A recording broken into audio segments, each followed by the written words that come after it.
Hi, and welcome to today's video. What I will be talking about is understanding the 7 themes of Prince2.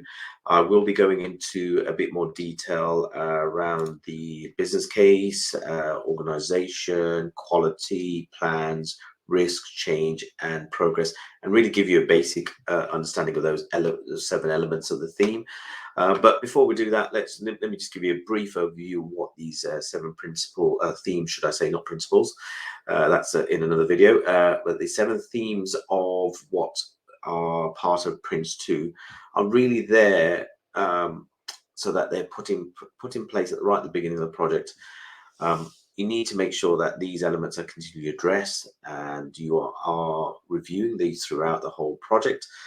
But they are things that should be set up at the beginning of the project and then monitored throughout to make sure everything is still aligned, etc. And these 7 principles are really there to keep the project on track, which means that if you're continuously reviewing, it should help to manage the project and make sure things are aligned and that you are going in the right direction. So without delay, let me just cover this first theme of Prince2. The first one is business case.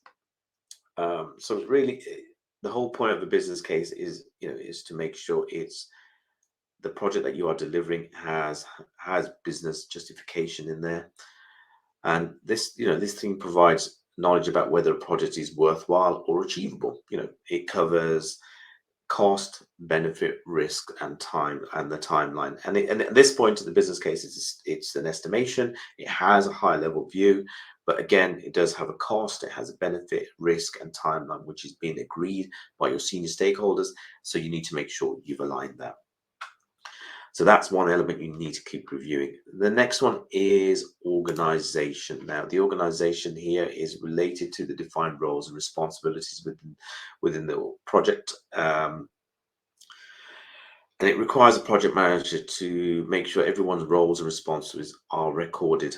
And the main thing, such as, let's say, the key roles here are the project board, project manager, and the team manager. So the whole who's part of the team, who is the project manager, who's going to be the project board.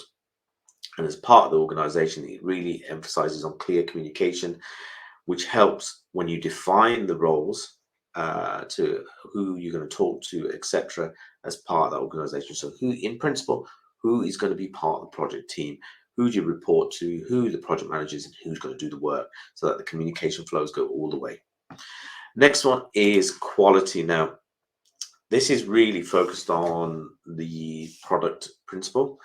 Quality, quality is, you need to have it defined because everybody perceives quality in a different way, and that needs to be written down and discussed. And you need to make sure you've got a clear, defined quality criteria, which is setting out quality tolerances, what's acceptable, what's not, how much can we tolerate, what can't we tolerate. And it's not always, it's not the easiest thing to do, but once you've done it, it gives you a real good baseline of what to do. And it really helps, with how how the project helps you meet the project deliverables and understand the stakeholders' expectations, which is really, really key.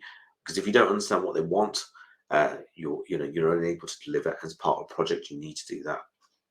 The next one is the plan. Really, without a plan, do you know what you're delivering and how you're going to deliver it, and what needs to happen when, which is really, really key. As part of your plan, that is key to make sure it's broken down in stages.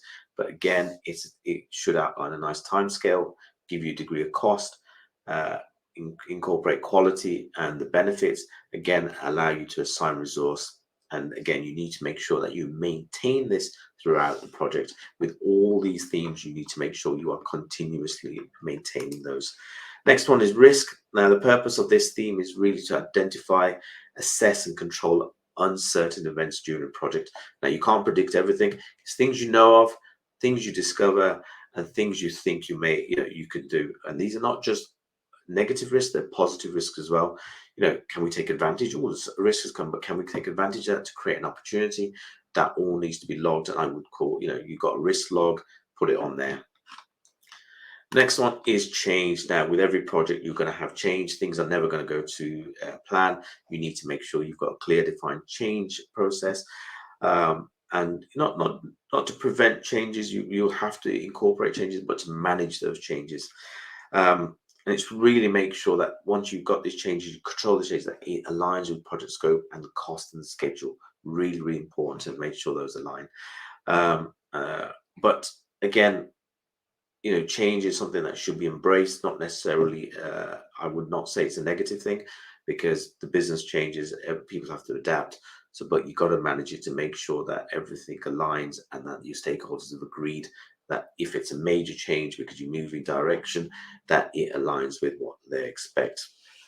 And then finally, it's progress. Really, are you making the progress? How are you tracking it? And for a project manager, it allows you to check and control where you are relative to the plan. Have you delivered? Are you delayed? Are you ahead of schedule? Or have you deviated? Why have you done certain tasks, etc.? And really, you need to make sure that you're monitoring the project, and that people are doing their tasks, and the organization that you're talking to are supporting, etc. So in essence, the progress, by monitoring your progress, you are enabling as a project manager to keep on track of your projects and make informal decisions really early on. If you're reviewing it regularly, you'll see things, oh, we're deviating or we're delaying. What do I need to do to bring people in? How can I bring things forward, etc. All those things where if you're monitoring, you'll be able to see. So in summary, these themes are really, really important. I keep referring to principles. They are not principles, they are themes. But remember, get your business case sorted, organization, quality, so when I go to organization, make sure got the right people in place. Quality, make sure you understand what level of quality or standards you need to deliver to. Plan, make sure you are continuously reviewing your plan to make sure you know what steps you're doing, what's happening next, what stages are coming next, etc. Risk is a big one. You must continuously manage that positively and negatively as well.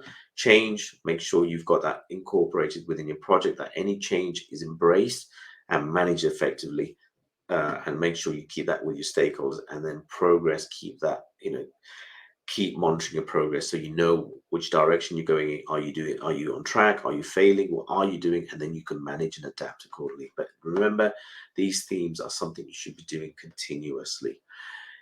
Hope that's helpful, and thank you for listening.